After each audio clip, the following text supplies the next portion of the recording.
আপনি যদি আপনার ফোনের হ্যাং প্রবলেমকে সারা জীবনের জন্য ঠিক করতে চান তাহলে এই 3টি ভুল কখনোই আপনারা ফোনের মধ্যে করবেন না। আমরা সবসময় এই 3টি ভুল ফোনের সাথে করে থাকি, যার কারণে আমাদের ফোনটি অনেক বেশি হ্যাং করতে থাকে। আমরা আমাদের ফোনের হ্যাং প্রবলেমকে ঠিক করার জন্য অনেক রকমের ভিডিওস দেখি, অনেক রকমের অ্যাপ্লিকেশন প্লে স্টোর থেকে ডাউনলোড করে থাকি এবং আমরা অনেকের কাছ থেকে অনেক রকমের সাজেশন নিয়ে থাকি, অনেক রকমের সেটিং করি, কিন্তু আমাদের ফোনের মধ্যে কোনো রকমের ফায়দা হয় না, কারণ আপনারা এই 3টি ভুল করেন। তো এই 3টি ভুল কি এই 3টি ভুল আপনারা কিভাবে শুধরাবেন বা আপনাদের ফোনের মধ্যে এই 3টি ভুলকে কিভাবে ঠিক করলে আপনাদের ফোনের হ্যাং প্রবলেম সারা জীবনের জন্য দূর হইবে, সে বিষয়টি আমি আজকে আপনাদেরকে দেখাবো। ভিডিওটি খুবই মন দিয়ে আপনাকে দেখতে হবে। এখানে প্রথম যে মিস্টেকটি আমি আপনাদেরকে দেখাবো, এই মিস্টেকটি যদি আপনি ঠিক করে নেন, শুধরিয়ে নেন এবং এটি যদি আপনি সপ্তাহে একবার করে যদি ফোনের মধ্যে করেন, তাহলে আপনার ফোনের মধ্যে কখনোই বন্ধুরা হ্যাং প্রবলেম আসবে না। মানে আপনার ফোনটা কখনোই হ্যাং করবে না। কারণ হচ্ছে আপনাদের ফোনের মধ্যে এখানে কিছু এমটি ফাইল স্টোর হয়ে যায় এবং এখানে কিছু ক্যাশ ফাইল জমা হয়ে যায়, যার কারণে আপনাদের ফোনটি ওভারলোডেড হয়ে যায়। যেমন ধরুন আমি আপনাদেরকে দেখাই, ভালোভাবে প্র্যাকটিক্যালি দেখালে বুঝবেন। এখানে দেখতে পাচ্ছেন অ্যাপসের মধ্যে ক্লিক করবেন, সেটিংয়ে আসার পর অ্যাপস ম্যানেজারে ক্লিক করবেন। আমার ফোনে রয়েছে অ্যাপস, এই জায়গাতে আমরা ক্লিক করব। এখানে আমরা দেখতে পাচ্ছি আমাদের ফোনের যাবতীয় সব অ্যাপ্লিকেশনগুলি এই জায়গাতে চলে আসবে। তো এখানে মনে করুন আমি যে কোনো একটি অ্যাপ্লিকেশন ওপেন করলাম, গুগলের একটি অ্যাপ্লিকেশন ওপেন করলাম, এখানে স্টোরেজের মধ্যে ক্লিক করলাম, তাহলে এখানে দেখতে পাচ্ছেন আমাদের ফোনের মধ্যে 33 MBর এখানে ক্যাশ ফাইল জমা হয়ে রয়েছে। তো আমরা কি করব, এই ক্যাশ ফাইলগুলোকে এখান থেকে ক্লিয়ার করে দেব। এরকম বন্ধুরা আমাদের ফোনের মধ্যে যতগুলা অ্যাপ্লিকেশন রয়েছে সবগুলা অ্যাপ্লিকেশনের মধ্যে আমরা এইভাবে ক্লিক করব এবং স্টোরেজে ক্লিক করব, ক্যাশ ফাইলটাকে আমরা এখান থেকে ডিলিট করে দেব। আপনি যদি আপনার ফোনের সব অ্যাপ্লিকেশনের ক্যাশ ফাইলকে যদি আপনি ক্লিয়ার করে দেন, তাহলে আপনার ফোনটি একদম ফাস্টভাবে কাজ করা স্টার্ট করে দেবে। আপনার ফোনটি কখনোই হ্যাং করবে না এবং সাথে সাথে আপনার ফোনের স্টোরেজটিও অনেক বেশি ফ্রি থাকবে। তো এই সেটিংটির কারণে আপনার ফোনের মধ্যে একটু পাওয়ার চলে আসবে, যার কারণে ফোনটি স্মুথলি চলবে, ব্যবহার করতে আপনারা অনেক বেশি মজা পাবেন। এখন আমি আপনাদেরকে দেখাবো 2 নম্বরে আপনারা যে ভুলটি করেন। আমরা কখনোই আমাদের ফোনকে অপটিমাইজ করি না, ঠিক আছে, যার কারণে আমাদের ফোনটি হ্যাং করতে থাকে, বা আমরা কখনোই দেখি না যে আমাদের ফোনের স্টোরেজটি ফুল হয়ে গেছে কিনা বা আমাদের ফোনের স্টোরেজের সাথে কোনো রকমের প্রবলেম হচ্ছে কিনা। কারণ আপনার ফোনের স্টোরেজ যত বেশি ফুল থাকবে তত বেশি আপনাদের ফোনটি হ্যাং করবে।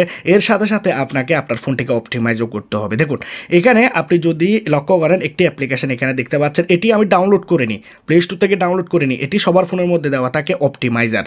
আর এটি যদি না থাকে তাহলে আমি আপনাদেরকে দেখাচ্ছি কী করতে হবে। তো অপটিমাইজারটাকে অন করলাম, যাদের ফোনের মধ্যে রয়েছে তারা এখানে দেখতে পাচ্ছেন অপটিমাইজের মধ্যে ক্লিক করবেন। এটি ফোনের মেমোরি থেকে বা বিভিন্ন রকমের অ্যাপ্লিকেশন থেকে ক্যাচ ফাইল বা আপনাদের ফোনের মেমোরির যে জাঙ্ক ফাইলগুলো সেগুলোকে এখানে ডিটেক্ট করবে এবং ফোনের মধ্যে অপটিমাইজ করবে এবং সেগুলোকে ক্লিন করবে, যার কারণে আপনার অনেক এমবি ফ্রি হয়ে যাবে এবং আপনার ফোনটিও ফাস্ট কাজ করতে থাকবে। প্রসেসিংটি হতে একটু সময় লাগবে। দেখুন এখানে অটোমেটিকলি এগুলোকে কমপ্লিট করে দিয়েছে। দেখুন আপনারা দেখতে পাচ্ছেন এখানে 409 MB এখানে ক্লিয়ার করে দিয়েছে, সিকিউরিটিকে স্ট্রং করে দিয়েছে। আপনারা দেখতে পাচ্ছেন আমাদের ফোনের ব্যাটারিও লম্বা চলার জন্য এখানে সেটিংটিও অন করে দিয়েছে, ঠিক আছে, তো আমরা ডান করে দিয়েছি। এটি অনেক গুরুত্বপূর্ণ একটি সেটিং, যদি আপনার ফোনের মধ্যে থাকে তাহলে করবেন। এখন আপনার ফোনে যদি না থাকে তাহলে আপনি কি করবেন, আপনার ফোনের মধ্যে সেটিং অপশনটি অন করবেন। সেটিং অপশন অন করার পর আপনি নিচে দেখতে পাবেন স্টোরেজ। আপনার ফোনের মধ্যে স্টোরেজ নামে দেওয়া থাকবে বা মেমোরি নামে দেওয়া থাকবে। তো আমরা স্টোরেজের মধ্যে ক্লিক করব। যখন এই স্টোরেজে ক্লিক করব আমরা এখানে দেখব আমাদের ফোনের স্টোরেজটি ফুল হয়ে গেছে কিনা। আপনারা দেখতে পাচ্ছেন আমার ফোনের স্টোরেজটি বাই ডিফল্ট 128 GB, কিন্তু আমার ফোনের মধ্যে 57 GB আমি অলরেডি ব্যবহার করছি। আমার ফোনের মধ্যে অনেক জিবি এখানে খালি রয়েছে, যার কারণে আমার ফোনটি অনেক বেশি ফাস্টভাবে কাজ করছে। কিন্তু আপনি যদি আপনার ফোনের 128 GBটাকে পুরোটাকে যদি ফুল করে দেন তাহলে আপনার ফোনটি এখানে হ্যাং করতে থাকবে। তো আপনি চাইলে এখানে ক্লিন আপে ক্লিক করে আপনি আপনার ফোনের স্টোরেজের কিছু জাঙ্ক ফাইল রয়েছে সেগুলোকেও চাইলে ক্লিন করতে পারেন। সবার ফোনের মধ্যে রয়েছে, আপনি চাইলে এগুলোকে ক্লিন করতে পারেন। তো আমি এখান থেকে ক্লিন করে দিয়েছি। তো আপনার ফোনে যদি অপটিমাইজার অ্যাপ্লিকেশনটি না থাকে তাহলে আপনি এখানে জাঙ্ক ফাইলগুলোকে ক্লিন করতে পারেন, যার কারণে আপনার ফোনের স্টোরেজটি একটু এনহ্যান্স হয়ে যাবে। এই 3 নম্বর ভুলটি সম্পর্কে আমরা বেসিক্যালি কেউ জানি না, সেই জন্য আমরা এই ভুলটিকে করে থাকি। কারণ হচ্ছে আপনি দেখুন আপনার ফোনের মধ্যে যেখানে সব অ্যাপ্লিকেশনগুলি একসাথে পাওয়া যায় সেই সেখানে আপনি চলে যান। এখানে অ্যাপস বা অ্যাপ্লিকেশন ম্যানেজারে এখানে আপনি দেখতে পাচ্ছেন এখানে একটি অ্যাপ্লিকেশন আমি আপনাদেরকে দেখাচ্ছি। অনেক পুরাতন একটি অ্যাপ্লিকেশন আমার ফোনের মধ্যে রয়ে গেছে, এটিকে আমি মাঝে মধ্যে ব্যবহার করি। আমি এই অ্যাপ্লিকেশনটির মধ্যে ক্লিক করলাম। আপনারা এখানে দেখতে পাচ্ছেন অ্যাপের মধ্যে দেখতে পাচ্ছেন 161 এমবি। এই অ্যাপ্লিকেশনটি প্লে স্টোর থেকে ডাউনলোড করার পর আপডেট দেওয়ার পর এটি 161 এমবির অ্যাপ্লিকেশন টোটাল। কিন্তু আমার ফোনের মধ্যে এই অ্যাপ্লিকেশনটি টোটাল ব্যবহার করতেছে 9 জিবি, প্রায় 10 জিবি মতো। কিভাবে? কারণ আমরা আমাদের ফোনের মধ্যে এই অ্যাপ্লিকেশনটাকে আপডেট দিতে দিতে দিতে দিতে এই অ্যাপ্লিকেশনটি সাইজে এত বেশি বড় হয়ে গেছে, যার কারণে আপনাদের ফোনের 10 জিবি ব্যবহার করে নিচ্ছে। এটিকে আপনারা জানতেন? এরকম বন্ধুরা আপনাদের ফোনের মধ্যে আরও যা যা অ্যাপ্লিকেশন রয়েছে সব অ্যাপ্লিকেশনগুলোকে আপডেট দেওয়ার ফলে আপনাদের ফোনের মধ্যে সেই অ্যাপ্লিকেশনগুলি অনেক অনেক জায়গা দখল করে রাখে। যেমন ধরুন এখানে দেখুন ফেসবুকটাকে আমি এখান থেকে অন করলাম, স্টোরেজে গেলাম, আপনারা দেখুন এখানে 242 আপডেট সহ, তাহলে 752 ব্যবহার করতেছে এখানে ফোনের মধ্যে। তাহলে এই অ্যাপ্লিকেশনগুলি আস্তে আস্তে বড় হয়ে যাচ্ছে, আপনাদের ফোনের জায়গা দখল করছে।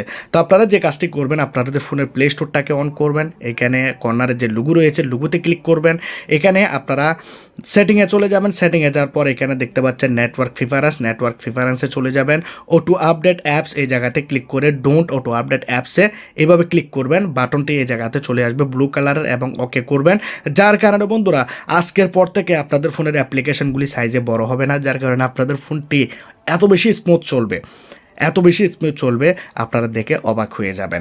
এখন আপনাকে এখানে লাস্ট একটি এক্সট্রা সেটিং করতে হবে। এই সেটিংটির কথা আমি আপনাদেরকে বলিনি, কারণ এই সেটিংটি অবশ্যই আপনাকে আপনার ফোনের মধ্যে করতে হবে। যদি না করেন তাহলে এই 3টি সেটিংও কাজে আসবে না। সেজন্য আপনারা কি করবেন, আপনাদের ফোনের মধ্যে সেটিং অপশন অন করবেন, আপনারা নিচের দিকে চলে যাবেন, এখানে যাবেন হচ্ছে অ্যাবাউট ফোনে যাওয়ার পর এই যে বিল্ড নাম্বার রয়েছে, বিল্ড নাম্বারে আপনারা এইভাবে ক্লিক করতে থাকবেন যতক্ষণ পর্যন্ত আপনাদের ফোনের মধ্যে পিন বা পাসওয়ার্ড বা ফিঙ্গারপ্রিন্ট চাইবে না। পিন পাসওয়ার্ড আপনারা এখানে দিয়ে দেবেন, দিয়ে দেওয়ার পর আপনাদের এখানে এই ডেভেলপার অপশন চলে আসবে। ডেভেলপার অপশনটি আপনারা এডিশনাল সেটিংয়ের ভিতরে পেয়ে যাবেন। আমার ফোনে রয়েছে সিস্টেম অ্যান্ড আপডেটস, এই জায়গাতে চলে যাব, ডেভেলপার অপশনটি পেয়ে যাচ্ছি। দেখুন এখানে আপনি নিচের দিকে যাবেন, নিচের দিকে গেলে আপনাকে এখানে অসাধারণ একটি সেটিং করতে হবে। সেটিংটি আমি আপনাদেরকে দেখাই। দেখুন ব্যাকগ্রাউন্ড প্রসেস লিমিট এই জায়গাতে ক্লিক করবেন, এখানে আপনি অ্যাটমোস 1 প্রসেস দিয়ে দেবেন। জাস্ট ব্যাকগ্রাউন্ড প্রসেস লিমিটের মধ্যে অ্যাটমোস 1 প্রসেস দেওয়ার পর বন্ধুরা যে কাজটি হবে, আপনার ফোনের সব অ্যাপ্লিকেশানগুলি এখানে ব্যাকগ্রাউন্ডে প্রসেসিং হতে পারবে না, যার কারণে আপনাদের ফোনটি অনেক অনেক বেশি ফ্রি থাকবে, যার কারণে আপনাদের ফোনটি ফাস্ট স্মুথলিভাবে কাজ করবে এবং আপনার ফোনটি কখনোই আটকে যাবে না, হ্যাং করবে না। তো এই 3টি ভুল এবং এই সেটিংটি যদি আপনারা করেন, টোটাল 4টি সেটিং এখানে হয়ে গেছে, তাহলে আপনাদের ফোনের হ্যাং করা নিয়ে আপনাকে টেনশন করতে হবে না, ফোনটি কখনোই হ্যাং করবে না। তো আপনাদের ফোনের মধ্যে যদি হ্যাং প্রবলেম বন্ধ না হয় বা এখনও একটু একটু হ্যাং করছে, তাহলে কমেন্ট বক্সে জানাবেন। আশা করি নেক্সট যে ভিডিওটি আমি বানাবো আপনাদের জন্য, সেই ভিডিওতে প্রপার একটি সলিউশন নিয়ে আসার চেষ্টা করব। বন্ধুরা আমি আপনাদেরকে রিকোয়েস্ট করব, প্রথমত আপনারা আমার এই চ্যানেলটাকে সাবস্ক্রাইব করে দিন। সাবস্ক্রাইব বাটনে ক্লিক করলে বন্ধুরা সাবস্ক্রাইব হয়ে যাবে। তারপর এখানে দেখতে পাচ্ছেন পাশে একটা বেল আইকন, এই বেল আইকনটাকে ক্লিক করে অলে প্রেস করে দেবেন এবং ওকেতে প্রেস করে দেবেন। যারা লাইক করেন এখানে দেখতে পাচ্ছেন লাইক বাটন, এটাতে ক্লিক করে আপনারা লাইক করে দেবেন।